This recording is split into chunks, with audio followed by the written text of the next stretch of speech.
મારા વાલા પ્રિયો, ઈસુ ખ્રિસ્તના નામમાં હું તમને શુભેચ્છા પાઠવું છું. તમે કેમ છો? તમે સ્વસ્થ છો ને? શું તમે ખુશ છો?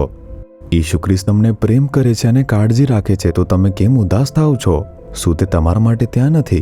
હા, તે સાચું છે કે ઈસુ મારા માટે છે. હું તેમનામાં વિશ્વાસ કરું છું. હું તેમની સાથે ચાલવા માંગુ છું. તે બધું સાચું છે. પરંતુ મને આ બીમારી છે, આ જરૂરિયાત છે અથવા આ સમસ્યા છે. મને ખબર નથી કે શું કરવું. શું તમને પણ આવી લાગણીઓ છે? કંઈ પણથી ડરશો નહીં. તે તમને આજે વચન આપે છે. તે શું કહે છે જાણો છો? માથી 7 અધ્યાય તેનું 7મું વચન, માંગો તો તમને મળશે. તે તમને જોઈને કહે છે, પુત્ર પુત્રી શું જોઈએ છે? માંગો. સ્વાસ્થ્ય જોઈએ છે? માંગો. તમને છુટકારો જોઈએ છે? માંગો. આશીર્વાદ જોઈએ છે તો માંગો. શું તમે બાળકોને આશીર્વાદ આપવા માંગો છો? કહો. એ કહે છે માંગશો તો તમને મળશે. શું પ્રભુ બધું જ જાણતા નથી? શું હું તેમની સાથે ચાલતો નથી? હું તેમનો બાળક છું ને, હું તેમની સેવા કરું છું. તે બધું જ જાણે છે. ભલે તે જાણતા હોય. શું તેમની ઈચ્છા નથી કે તમે તે માંગો? ડોક્ટર પોલ યોંગી ચો નામના પ્રભુના દાસ દક્ષિણ કોરિયામાં રહેતા હતા અને તે વિશ્વના સૌથી મોટા ચર્ચના એક મુખ્ય પાદરી તરીકે હતા.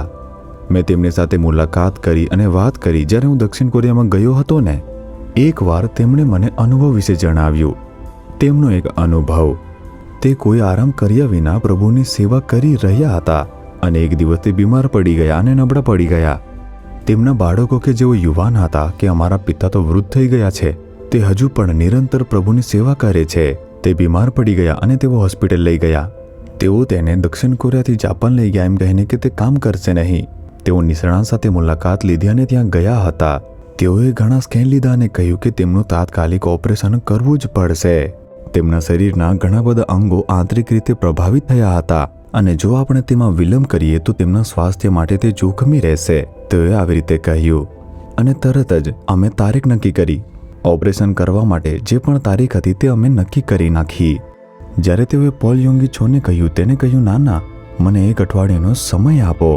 હું દક્ષિણ કોરિયામાં જઈશ અને થોડા દિવસો પછી મારી જે પણ સર્જરી છે તે કરાવી નાખીશ. બાળકો પણ સંમત થયા કે કારણ કે તે તેમના પિતાની ઈચ્છા હતી અને તેમને લઈ આવ્યા અને પછી તેઓએ 1 અઠવાડિયા પછીની જે સર્જરીની તારીખ હતી તે નક્કી કરી નાખી.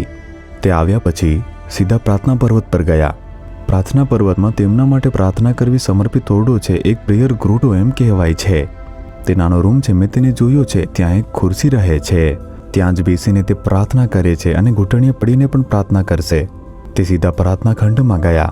તેમણે પ્રભુને જોઈને કહ્યું, હે પ્રભુ, શું હું તમારી સેવા કરતો નથી? હું તમારી નિરંતર સેવા કરું છું. આ ઉંમરે પણ હું આરામ કર્યા વિના તમારી સેવા કરું છું. મને આ રોગ છે, તમે મને કેમ સાજો કર્યો નથી પ્રભુ?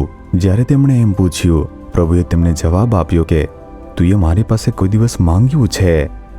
જો તું માંગતો તો હું તને સાજો કરી નાખત. તુંએ મારી પાસે માંગ્યું છે ખરું? ઓહ, મારે તો તે કરવું જોઈએ. હું તમને હવે માંગુ છું, મને સાજો કરો. તેમણે દિલથી પ્રાર્થના કરી. આટલું જ પ્રભુએ તેમને સ્પર્શ કર્યો, સાજો કર્યો. 1 અઠવાડિયા પછી બાળકોએ તેને મજબૂર કરી ફરીથી તેમને જાપાન લઈ ગયા. તેઓએ તેને તે જ હોસ્પિટલમાં દાખલ કર્યો. પોલ યોંગી ચોએ કહ્યું કે તમે સર્જરી કરો તે પહેલા સ્કેન કરો અને રિપોર્ટ્સ ફરીથી લો અને ફરી એકવાર તેને તપાસો. ના, ગયા અઠવાડિયે તો તપાસ કર્યું હતું. હવે સીધું સર્જરી જ કરીશું. ના, ફરી એકવાર તમે બધું તપાસો. એવી રીતે તેમણે કહ્યું. જ્યારે તેઓએ અહેવાલો ફરીથી કર્યા, બધું જ નોર્મલ થઈ ગયું હતું. કોઈ નુકસાન કે રોગ ન હતું. બધું જ નોર્મલ હતું. જે બધા ડોક્ટરો હતા મૂંઝવણમાં હતા. ગયા સપ્તાહના અહેવાલ અને આ સપ્તાહના અહેવાલમાં આટલો મોટો તફાવત. એમાં તો શું થયું? તેમણે પૂછ્યું, શું તમે વધુ સારા ડોક્ટરની સલાહ લીધી છે? ઇમરજન્સી સારવાર કરી છે? હા, મેં લીધી છે. હું વિશ્વના સૌથી મોટા ડોક્ટર ઈસુ ખ્રિસ્ત પાસે ગયો. હું ગયો ને તેમની સાથે વાત કરી. તેમણે કહ્યું કે માંગો અને હું તમને સાજો કરીશ અને મેં તે માંગ્યું અને સાજો થયો. હા મારા વાલા પ્રિયો, ભલે તમે ઈશ્વરના સેવક હો, તે ઈચ્છે છે કે તમે તેમની પાસે માંગો. શું તે બધું જાણતા નથી? શું હું તેમની સેવા કરતો નથી? હું તેમના માટે જીવું છું. તે બધું સાંભળશે. આ ન કહેવું જોઈએ. ઈશુ કહે છે કે જો તમે માંગશો તો તમને મળશે. ઉપચાર જોઈએ છે તો માંગો. છુટકારો જોઈએ છે તો માંગો. જો આશીર્વાદ જોઈએ છે તો માંગો. શાણપણ જોઈએ તો માંગો. જો તમે માંગશો તો તે તમને આપવા માટે તૈયાર છે. તમે પ્રાપ્ત નથી કરી રહ્યા કારણ કે તમે માંગતા નથી. આજે જ પ્રભુની હાજરીમાં જાઓ. ઘૂંટણીએ પડીને રાહ જુઓ. હે પ્રભુ, મને આ વસ્તુઓની જરૂર છે પ્રભુ, તમે તે આપો પ્રભુ. તમે એક ચમત્કાર જોશો. તેથી કહો કે હે પ્રભુ, અમને વચન આપવા બદલ તમારી હું સ્તુતિ કરું છું પ્રભુ.